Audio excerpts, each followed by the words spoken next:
Hi, ನಾನು Sudeep from Kannada. ಇವತ್ತು ನನ್ನ ಮುಂದೆ ವಿವೋ V27 ಸ್ಮಾರ್ಟ್ಫೋನ್ ಇದೆ. ಮೊನ್ನೆ ವಿವೋ V27 ಪ್ರೋನ ಅನ್ಬಾಕ್ಸ್ ಮಾಡಿದ್ದೆ. ಒಂದು ಒಳ್ಳೆ ಸ್ಮಾರ್ಟ್ಫೋನ್ ಆಗಿತ್ತು. ಈ ಸ್ಮಾರ್ಟ್ಫೋನ್ಗೂ ಅದಕ್ಕೂ ಅಷ್ಟೊಂದು ಡಿಫ್ರೆನ್ಸ್ ಏನೂ ಇಲ್ಲ. ಒಂದು ಸಣ್ಣ ಪ್ರೊಸೆಸರ್ನ ಚೇಂಜ್ ಮಾಡಲಾಗಿದೆ ಮತ್ತು ಸ್ವಲ್ಪ ಕಡಿಮೆ ಬೆಲೆಗೆ ಲಾಂಚ್ ಮಾಡಿದ್ದಾರೆ ಆಯಿತಾ. ಈ ಸ್ಮಾರ್ಟ್ಫೋನನ್ನು ನೀವು ಆಫರ್ ಎಲ್ಲ ಇನ್ಕ್ಲೂಡ್ ಮಾಡಿಕೊಂಡು 30,000 ರೂಪಾಯಿ ಪರ್ಚೇಸ್ ಮಾಡ್ಬೋದು. 30,000 ರೂಪಾಯಿಗೆ ಇದರಲ್ಲಿ ಕರ್ವ್ ಡಿಸ್ಪ್ಲೇ ಎಲ್ಲ ಸಿಗ್ತಾ ಇದೆ ಆಯಿತಾ. ಕ್ರೇಜಿ ಸ್ಪೆಸಿಫಿಕೇಶನ್ ಹೊಂದಿರುವಂಥ ಸ್ಮಾರ್ಟ್ಫೋನ್. ನಾನಿವತ್ತು ಇದನ್ನು ಅನ್ಬಾಕ್ಸ್ ಮಾಡ್ತಾ ಇದ್ದೀನಿ, ಯೂಸ್ ಮಾಡಿ ನನ್ನ ಎಕ್ಸ್ಪೀರಿಯನ್ಸ್ ನಿಮ್ಮ ಹತ್ರ ಶೇರ್ ಮಾಡ್ತಾ ಇದ್ದೀನಿ. ಏನು ಚೆನ್ನಾಗಿದೆ, ಏನು ಚೆನ್ನಾಗಿಲ್ಲ, ಈ ಪ್ರೈಸ್ ರೇಂಜ್ಗೆ ಇದನ್ನು ಪರ್ಚೇಸ್ ಮಾಡ್ಬೋದಾ, ಕಂಪ್ಲೀಟ್ ಮಾಹಿತಿಯನ್ನು ತಿಳಿಸ್ಕೊಡ್ತಾ ಇದ್ದೀನಿ. ಜೊತೆಗೆ ವಿವೋದವರು ಒಂದು TWS ಏರ್ ಅಂತ ಒಂದು ಟ್ರೂ ವೈರ್ಲೆಸ್ ಇಯರ್ಬಡ್ನ ಕೂಡ ಲಾಂಚ್ ಮಾಡ್ತಾ ಇದ್ದಾರೆ. ಇದನ್ನು ಕೂಡ ನಾನು ನಿಮಗೆ ಶೋಕೇಸ್ ಮಾಡ್ತೀನಿ ಹೇಗಿದೆ ಅಂತ. ಸೊ ಅದಕ್ಕಿಂತ ಮುಂಚೆ ನೀವು ನಮ್ಮ ಕನ್ನಡ ಯೂಟ್ಯೂಬ್ ಸಬ್ಸ್ಕ್ರೈಬ್ ಮಾಡ್ಕೊಂಡಿಲ್ಲ ಅಂದರೆ ಇಲ್ಲೇ ಸಬ್ಸ್ಕ್ರೈಬ್ ಮಾಡ್ಕೊಂಡು ಬೆಲ್ ಐಕಾನ್ ಕೂಡ ಕ್ಲಿಕ್ ಮಾಡಬಹುದು. ಓಕೆ, ಮೊದಲದಾಗಿ ಸ್ಮಾರ್ಟ್ ಫೋನ್ ಅನ್ನು ಅನ್ಬಾಕ್ಸ್ ಮಾಡಿ ಗಮನಿಸ್ತಾ ಇದ್ರೆ ಈ ಫೋನ್ ಬಾಕ್ಸ್ ನಿಮ್ಗೆ ಈ ರೀತಿ ನೋಡಕ್ ಸಿಗುತ್ತೆ. ಈ ಬಾಕ್ಸ್ ಅನ್ನು ಓಪನ್ ಮಾಡಿದ ತಕ್ಷಣ ಡೈರೆಕ್ಟ್ ಆಗಿ ಈ ಸ್ಮಾರ್ಟ್ ಫೋನ್ ನೋಡಕ್ ಸಿಗುತ್ತೆ.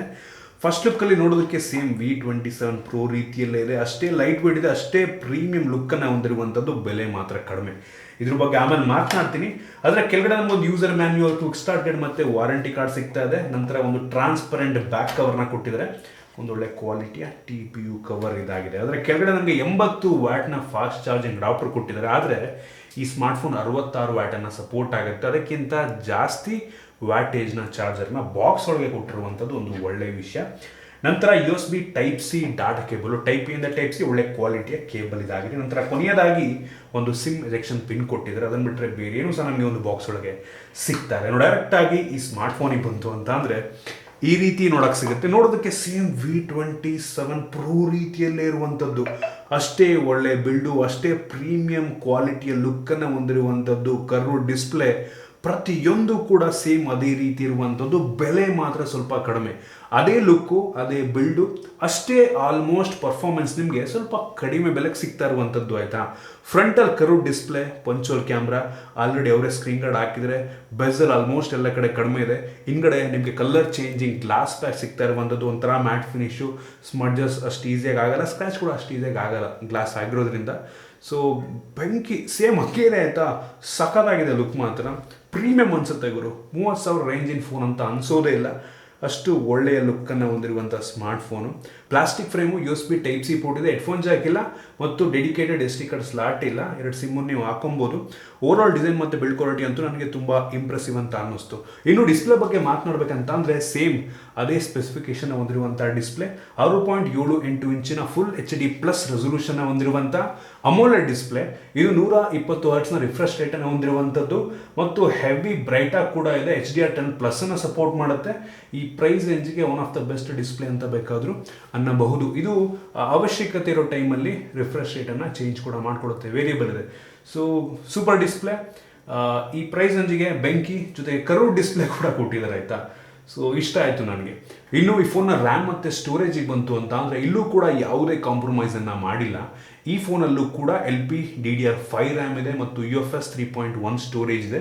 ಈ ಪ್ರೈಸ್ ರೇಂಜಿಗೆ ಸೂಪರ್ ಅಂತೀನಿ. ಇದೆ ಇದಕ್ಕಿಂತ ಪವರ್ಫುಲ್ ಆಗಿರುವಂಥ ರ್ಯಾಮ್ ಸ್ಟೋರೇಜ್ ಇದೆ. ಬಟ್ ಸ್ಟಿಲ್ ಈ ಪ್ರೈಸ್ ರೇಂಜಿಗೆ ನಂಗನ್ನಿಸ್ದಂಗೆ ಟಾಪ್ ನಾಚ್ ಅಂತ ಅನ್ನಿಸ್ತು.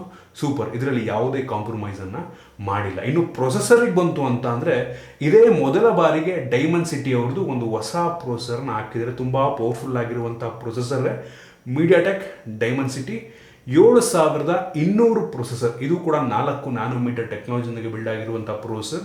ನಾನಂತೂ ಬೆಂಚ್ ಮಾರ್ಕ್ ಚೆಕ್ ಮಾಡಿದಂಗೆ ಸುಮಾರು 6.5 ಲಕ್ಷ ತನಕ ಕೂಡ ರೇಟಿಂಗನ್ನು ಕೊಡಬಲ್ಲಂಥ ಸಾಮರ್ಥ್ಯ ಈ ಒಂದು ಪ್ರೊಸೆಸರ್ಗಿರುವಂಥದ್ದು. ಒಂಥರ lower high end chip set ಅಂತ ಬೇಕಾದ್ರೂ ಅನ್ಬೋದಾಯ್ತಾ. ಹೆವಿ ಪವರ್ಫುಲ್ ಆಗಿರುವಂಥದ್ದು. ಆಲ್ಮೋಸ್ಟ್ ಯಾವ ಗೇಮನ್ನು ಬೇಕಾದರೂ ಒಂದು ಲೆವೆಲ್ಗೆ ಹೈ ಸೆಟ್ಟಿಂಗಲ್ಲಿ ಆಡ್ಕೊಬೋದಾಯ್ತಾ. 90 FPS ಅಲ್ಲೂ ಕೂಡ ಕೆಲಸ ಮಾಡಬಲ್ಲಂಥ ಸಾಮರ್ಥ್ಯ ಈ ಒಂದು ಪ್ರೊಸೆಸರ್ಗಿದೆ. ತುಂಬ ಪವರ್ಫುಲ್ ಆಗಿರುವಂಥದ್ದು ಆಯಿತಾ. ಈ ಪ್ರೈಸ್ ರೇಂಜಿಗೆ ಒಂದು ಪರವಾಗಿಲ್ಲ, ಒಂದು ಲೆವೆಲಿಗೆ ಒಳ್ಳೆ ಪ್ರೊಸೆಸರ್ ಅಂತ ಅಂತೀನಿ. 30,000 ರೂಪಾಯಿಗೆ ನಿಮಗೆ ಈ ಫೋನ್ ಸಿಗ್ತಾ ಇದೆ ಅಂತ ಅಂದರೆ ನಂಗೆ ಅನ್ನಿಸ್ದಂಗೆ ಒಂದು ಡೀಸೆಂಟ್. ಇದು ಹೌದು, ಇದಕ್ಕಿಂತ ಪವರ್ಫುಲ್ ಆಗಿರುವಂಥ ಪ್ರೊಸೆಸರ್ ಸಿಗುತ್ತೆ, ಬಟ್ ಇದು ಕೂಡ ಒಂದು ಒಳ್ಳೆಯ ಪ್ರೊಸೆಸರ್ ಅಂತ ಅನ್ನಿಸ್ತು.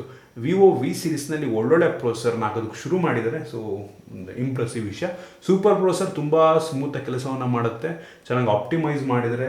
ಫೋಟೋಸ್ ಕೂಡ ಅಷ್ಟೇ ತುಂಬ ಚೆನ್ನಾಗಿ ಪ್ರೊಸೆಸ್ ಮಾಡುತ್ತೆ. ಅದ್ರ ಬಗ್ಗೆ ಆಮೇಲೆ ಮಾತನಾಡ್ತೀನಿ. ಒಟ್ಟಿಗೆ ಪ್ರೊಸೆಸರ್ನ ಹಾಕಿದ್ದಾರೆ. ಇನ್ನು ಕ್ಯಾಮ್ರಾ ಬಗ್ಗೆ ಮಾತಾಡಲೇಬೇಕು. ವಿವೋ V ಸೀರೀಸ್ ಅಂತಂದರೆ ಕ್ಯಾಮ್ರಾ ಸೆಂಟ್ರಿಕ್ ಸ್ಮಾರ್ಟ್ಫೋನ್ ಅಂತಲೇ ಕರಿಬೋದು. ಈ ಸ್ಮಾರ್ಟ್ಫೋನಲ್ಲಿ ರೇರಲ್ಲಿ ಟ್ರಿಪಲ್ ಕ್ಯಾಮ್ರಾ ಇದೆ ಆಯಿತಾ. ಸೇಮ್ ವಿವೋ V27 ಪ್ರೋನಲ್ಲಿ ಯಾವ ಥರ ಕ್ಯಾಮ್ರಾ ಇತ್ತು ಅದೇ ಕ್ಯಾಮ್ರಾ ಇದರಲ್ಲೂ ಇರುವಂಥದ್ದು. ಅಷ್ಟೇ ಒಳ್ಳೆಯ ಕ್ವಾಲಿಟಿಯ ಫೋಟೋವನ್ನು ಇದು ಕೂಡ ತೆಗೆಯುತ್ತೆ. ಬೆಂಕಿಗಿದೆ, ಸಖತ್ತಾಗಿದೆ. ಈ ಪ್ರೈಸ್ ರೇಂಜ್ಗೆ one of the best camera phone ಅಂತ ಬೇಕಾದರೂ ಅನ್ಬೋದು. ಬೆಂಕಿ ತೆಗೆಯುತ್ತೆ. ಇದರಲ್ಲಿರುವಂಥ ಮೈನ್ ಸೆನ್ಸರ್ ಬಂದ್ಬಿಟ್ಟು 50 ಮೆಗಾಪಿಕ್ಸೆಲ್ ಎಂದು f1.9 ಅಪರ್ಚರು. ವಿವೋದವ್ರು ಏನು ಮಾಡ್ತಾರೆ ಅಂತ ಗೊತ್ತಿಲ್ಲ ಆಯಿತಾ. ಬೆಂಕಿ ಕ್ಯಾಮ್ರಾ ಗುರು, ಅದು ಹೆಂಗೆ ಅಂತ ಗೊತ್ತಿಲ್ಲ. ಪ್ರತಿಯೊಂದು ಶಾಟು ಕೂಡ ಸಕ್ಕತ್ತಾಗಿ ಬರೋದು. DSLR ಲೆವೆಲ್ಗೆ ಕಂಪೇರ್ ಮಾಡೋ ರೀತಿ ಫೋಟೋಸನ್ನು ತೆಗೆಯುತ್ತೆ.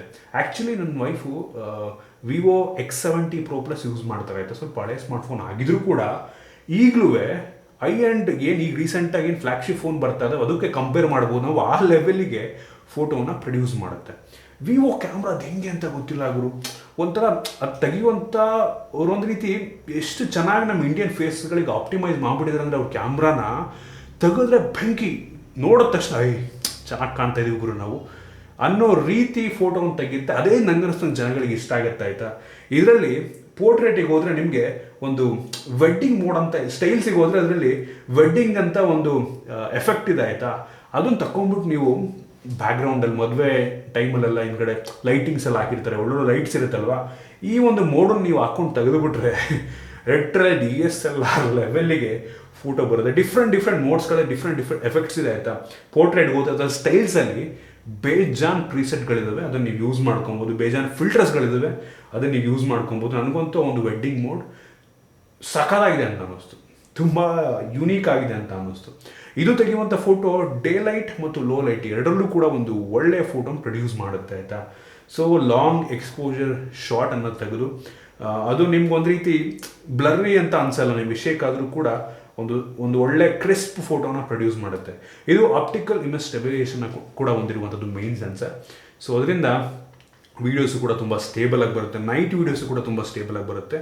ಒಟ್ಟಿಗೆ ಮೈನ್ ಸೆನ್ಸರ್ ಅಂತೂ ಬೆಂಕಿ ಇದೆ ಅಂತ ಹೇಳಕ್ಕೆ ಇಷ್ಟಪಡ್ತೀನಿ. ತುಂಬ ಒಳ್ಳೆ ಫೋಟೋನ ಪ್ರೊಡ್ಯೂಸ್ ಮಾಡುತ್ತೆ. ಈ ಪ್ರೈಸ್ ಅನ್ನೋದು ನಂಗೆ ಅನ್ನಿಸ್ತಂಗೆ ಮೋಸನೇ ಇಲ್ಲ. ಒಂದು ಒಳ್ಳೆ ಕ್ಯಾಮ್ರಾ ಫೋನ್ ನಿಮಗೆ ಸಿಗ್ತಾ ಇದೆ. ಕ್ಯಾಮ್ರಾಕ್ಕಂತೂ ಈ ಬೆಲೆಗೆ ಮೋಸನೇ ಇಲ್ಲ. ಇನ್ನು 8 ಮೆಗಾಪಿಕ್ಸೆಲಿಂದು ಅಲ್ಟ್ರಾ ವೈಡ್ ಆ್ಯಂಗಲ್ ಲೆನ್ಸ್ ಇದೆ. ತುಂಬ ವೈಡ್ ಆಗಿದೆ, ಕ್ಲಾರಿಟಿ ಪರವಾಗಿಲ್ಲ ಅಂತೀನಿ. ಆ ಸ್ಯಾಂಪಲ್ನ ಕೂಡ ನಾನು ನಿಮಗೆ ತೋರಿಸ್ತಾ ಇದ್ದೀನಿ. ಇನ್ನೊಂದು 2 ಮೆಗಾಪಿಕ್ಸೆಲಿಂದು ಮ್ಯಾಕ್ರೋ ಲೆನ್ಸ್ ಇದೆ ಆಯಿತಾ. ಸೊ ಅದು ಕೂಡ ಒಂದು ಲೆವೆಲಿಗೆ, ಅಷ್ಟೊಂದಲ್ಲ, ಒಂದು ಲೆವೆಲ್ಲಿಗೆ ಮ್ಯಾಕ್ರೋ ಶಾಟ್ಸನ್ನು ಪ್ರೊಡ್ಯೂಸ್ ಮಾಡಬಲ್ಲ ಸಾಮರ್ಥ್ಯನ ಹೊಂದಿರುವಂಥದ್ದು. ಓವರಾಲ್ ರೇರ್ ಕ್ಯಾಮ್ರಾ ಅಂತೂ ಸಖತ್ತಾಗಿದೆ. ಇನ್ನು ಫ್ರಂಟ್ ಕ್ಯಾಮ್ರಾಗೆ ಬಂತು ಅಂತ ಅಂದರೆ 50 ಮೆಗಾಪಿಕ್ಸೆಲ್ನ ಫ್ರಂಟ್ ಕ್ಯಾಮ್ರಾ, 50 ಮೆಗಾಪಿಕ್ಸೆಲ್ನ front camera. So literally front camera ಕೂಡ ಹೆವಿ ಡೀಟೇಲ್ಡ್ ಆಗಿದೆ, ಸಖತ್ತಾಗಿದೆ ಗುರು. ನನಗಂತೂ ತುಂಬ ಇಷ್ಟ ಆಯಿತು. ಆ ಸ್ಯಾಂಪಲ್ ನಾನು ನಿಮಗೆ ತೋರಿಸ್ತಾ ಇದ್ದೀನಿ. ಒಂದು ಕ್ರಿಸ್ಪು ವೈಡ್ ಆಗಿದೆ ಮತ್ತು ತುಂಬ ಕ್ರಿಸ್ಪ್ ಆಗಿದೆ. ಝೂಮ್ ಆದರೂ ಕೂಡ ಕ್ಲಾರಿಟಿ ಎಲ್ಲ ತುಂಬ ರೀಟೇನ್ ಆಗಿರುತ್ತೆ. ನಿಮ್ಮನ್ನು ಆ ಫೋಟೋದಲ್ಲಿ ನೋಡ್ಕೊಳ್ಳೋದಕ್ಕೆ ಖುಷಿ ಆಗುತ್ತೆ. ಆ ಥರ ಫೋಟೋಸನ್ನು ಇದು ಪ್ರೊಡ್ಯೂಸ್ ಮಾಡುತ್ತೆ. ಸೊ ಚೆನ್ನಾಗಿದೆ. ಆ ಸ್ಯಾಂಪಲ್ ನೋಡಿ ನೀವೇ ಜಡ್ಜ್ ಮಾಡ್ಬೋದು. ಮತ್ತು ಡಿಫ್ರೆಂಟ್ ಮೋಡ್ಗಳೆಲ್ಲ ಇದೆ. ಸೂಪರ್ ಮೂನ್ ಮೋಡ್ ಅಂತ ಇದೆ, ಟೈಮ್ ಲ್ಯಾಪ್ಸ್ ಶೂಟ್ ಮಾಡ್ಬೋದು, ಪ್ರೋ ಮೋಡ್ ಇದೆ, ಡ್ಯುಯಲ್ ವ್ಯೂ, ಸ್ಲೋ ಮೋಷನ್, ಪ್ರತಿಯೊಂದು ಫೀಚರ್ ಕೂಡ ಇದರಲ್ಲಿರುವಂಥದ್ದು. ಇನ್ನು ವಿಡಿಯೋಗ್ರಫಿಗೆ ಬಂತು ಅಂತ ಅಂದರೆ ಫ್ರಂಟು ಮತ್ತು ಬ್ಯಾಕ್ ಎರಡೂ ಕೂಡ 4K ವಿಡಿಯೋ ರೆಕಾರ್ಡ್ ಮಾಡಬಲ್ಲಂಥ ಸಾಮರ್ಥ್ಯನ ಹೊಂದಿರುವಂಥದ್ದು. ಕ್ಲಾರಿಟಿ ಎರಡೂ ಚೆನ್ನಾಗಿದೆ, ತುಂಬ ಸ್ಟೇಬಲ್ ಶಾರ್ಟ್ಸನ್ನು ಇದು ತೆಗೆಯುತ್ತೆ. ಸೊ ಕ್ಯಾಮ್ರಾ ಬೆಂಕಿ ಇದೆ. ಇನ್ನು ಸೆಕ್ಯೂರಿಟಿ ಬಗ್ಗೆ ಮಾತನಾಡಬೇಕಂತ ಅಂದರೆ ಇದರಲ್ಲೂ ಕೂಡ ನಿಮಗೆ in display fingerprint sensor ಸಿಗ್ತದೆ ಮತ್ತು ಫೇಸ್ ಅನ್ಲಾಕ್ ಕೂಡ ಇರುವಂಥದ್ದು. ಸೊ ಒಂದೊಳ್ಳೆ ವಿಷಯ, ತುಂಬ ಫಾಸ್ಟ್ ಆಗಿದೆ ಎರಡೂ ಕೂಡ. ಕಳೆದ ಬಾರಿ ಕೂಡ ನಾನು ನಿಮಗೆ ತೋರಿಸಿದ್ದೆ. ನಂತರ ಬ್ಯಾಟ್ರಿಗೆ ಬಂತು ಅಂತ ಅಂದರೆ ಈ ಫೋನಲ್ಲಿ 4600 mAh ಕೆಪಾಸಿಟಿ ಬ್ಯಾಟ್ರಿ ಇರುವಂಥದ್ದು. ಇಷ್ಟು ತಿನ್ನ ಆಗಿದ್ರೂ ಕೂಡ 4600 mAh ಕೆಪಾಸಿಟಿ ಬ್ಯಾಟ್ರಿನ ಹಾಕಿದರೆ ಒಂದು ಇಂಪ್ರೆಸಿವ್ ವಿಷಯ. ಮತ್ತು ಬಾಕ್ಸ್ ಒಳಗೆ 80 ವ್ಯಾಟ್ ಚಾರ್ಜರ್ ಇದೆ ಮತ್ತು ಆಗ ಹೇಳಿದಂಗೆ ಇದು 66 ವ್ಯಾಟ್ನ ಫಾಸ್ಟ್ ಚಾರ್ಜಿಂಗ್ ಸಪೋರ್ಟ್ ಮಾಡುತ್ತೆ. 20 ನಿಮಿಷದಲ್ಲಿ 0.5% ಅಂದರೆ 50% ಚಾರ್ಜ್ ಮಾಡಬಲ್ಲಂಥ ಸಾಮರ್ಥ್ಯ ಈ ಒಂದು ಚಾರ್ಜರ್ಗೆ ಇರುವಂಥದ್ದು. ಸೂಪರ್ ವಿಷಯ. ಇನ್ನು OS ನ ಬಗ್ಗೆ ಮಾತನಾಡಬೇಕಂತ ಅಂದರೆ ಈ ಫೋನಲ್ಲಿ ಆಂಡ್ರಾಯ್ಡ್ 13 ಬೇಸ್ ಮೇಲೆ ರನ್ ಆಗ್ತಿರುವಂಥ ಫನ್ ಟಚ್ OS ಇದೆ. ಸೊ ಲೇಟೆಸ್ಟ್ ಆಂಡ್ರಾಯ್ಡ್ ಇದೆ, ತುಂಬ ಸ್ಮೂತ್ ಆಗಿದೆ. ನಿಯರ್ಲಿ ಸ್ಟಾಕ್ ಆಂಡ್ರಾಯ್ಡ್ ಎಕ್ಸ್ಪೀರಿಯನ್ಸ್ ನಿಮಗೆ ಸಿಗುತ್ತೆ. ಎಲ್ಲೂ ಕೂಡ ಲ್ಯಾಗಿ ಅನಿಸಿಲ್ಲ, ಚೆನ್ನಾಗಿ ಆಪ್ಟಿಮೈಸ್ ಮಾಡಿದ್ದಾರೆ. ವಿವೋದವರು ಸಾಫ್ಟ್ವೇರ್ ಅಪ್ಡೇಟ್ ಎಲ್ಲ ಕೊಡ್ತಾರೆ. ನನಗನ್ನಿಸ್ತಂಗೆ ಒಂದು 2 ವರ್ಷನಾದರೂ ಆರಾಮಾಗಿ ಕೊಡ್ತಾರೆ. ಸೊ ತಲೆ ಕೆಡಿಸ್ಕೊಳ್ಳುವಂಥ ಅವಶ್ಯಕತೆ, ಒಂದು 3 ವರ್ಷ ಸೆಕ್ಯೂರಿಟಿ ಪ್ಯಾಚಸ್ ಎಲ್ಲ ಸಿಗುತ್ತೆ. ಬೆಂಕಿ OS ಅಂತೂ ನನಗೆ ಒಂದು ಲೆವೆಲಿಗೆ ಪರವಾಗಿಲ್ಲ ಅನ್ನಿಸ್ತು. ಹೆವಿ ಥೀಮ್ಡ್ ಇಲ್ಲ, ಸಿಂಪಲ್ ಆಗಿದೆ. ಕೆಲವೊಂದು ಬೇಡವಂಥ ಅಪ್ಲಿಕೇಶನ್ ಇದ್ದಾವೆ, ಅದನ್ನು ನೀವು ಅನ್ಇನ್ಸ್ಟಾಲ್ ಕೂಡ ಮಾಡ್ಕೊಬೋದು. ಇನ್ನು ಸ್ಪೀಕರಿಗೆ ಬಂತು ಅಂದರೆ bottom firing, mono speaker clarity ಪರವಾಗಿಲ್ಲ ಒಂದು ಲೆವೆಲಿಗೆ ಆಯಿತಾ. ಅದನ್ನು ಬಿಟ್ಟರೆ ಇದರಲ್ಲಿ ನಿಮಗೆ ಡ್ಯುಯಲ್ ಬ್ಯಾಂಡ್ ವೈಫೈ ಸಪೋರ್ಟ್ ಇದೆ, ವೈಫೈ 6 ಸಿಗ್ತಾ ಇದೆ, ಅದೊಂದು ಬೇಜಾರಾಗುವಂಥ ವಿಷಯ. ಬ್ಲೂಟೂತ್ 5.3 ಸಿಗ್ತಾ ಇದೆ, ಮತ್ತು ಕ್ಯಾರಿಯರ್ ಅಗ್ರಿಗೇಷನ್ ಕೂಡ ಇದೆ, ಮತ್ತು ಅವಶ್ಯಕತೆ ಇರುವಂಥ ಎಲ್ಲ ಬೇಸಿಕ್ ಸೆನ್ಸಾರ್ಸ್ನ ನಿಮಗೆ ಈ ಒಂದು ಫೋನಲ್ಲಿ ಆ್ಯಡ್ ಮಾಡಿದ್ದಾರೆ. ನೀವಾಗಾದರೆ ಕೇಳ್ಬೋದು ಈ ಸ್ಮಾರ್ಟ್ಫೋನನ್ನು ಈ ಪ್ರೈಸ್ ರೇಂಜಿಗೆ ಪರ್ಚೇಸ್ ಮಾಡ್ಬೋದಾ ಅಂತ. ಇದು ಹತ್ತತ್ರ ಒಂದು 33,000 ರೇಂಜಲ್ಲಿದೆ. ನಿಮಗೆ ಬ್ಯಾಂಕ್ ಆಫರ್ ಅದು ಇದು ಎಲ್ಲ ಸಿಗುತ್ತೆ, ಅದನ್ನು ಇನ್ಕ್ಲೂಡ್ ಮಾಡಿಕೊಂಡು 30,000 ರೂಪಾಯಿಗೆ ಈ ಸ್ಮಾರ್ಟ್ಫೋನ್ನ ಪರ್ಚೇಸ್ ಮಾಡ್ಬೋದು. 30,000 ರೂಪಾಯಿಗೆ ನಂಗನಿಸ್ದಂಗೆ ಒಂದು ಒಳ್ಳೆ ಆಪ್ಷನ್ ಆಗುತ್ತೆ.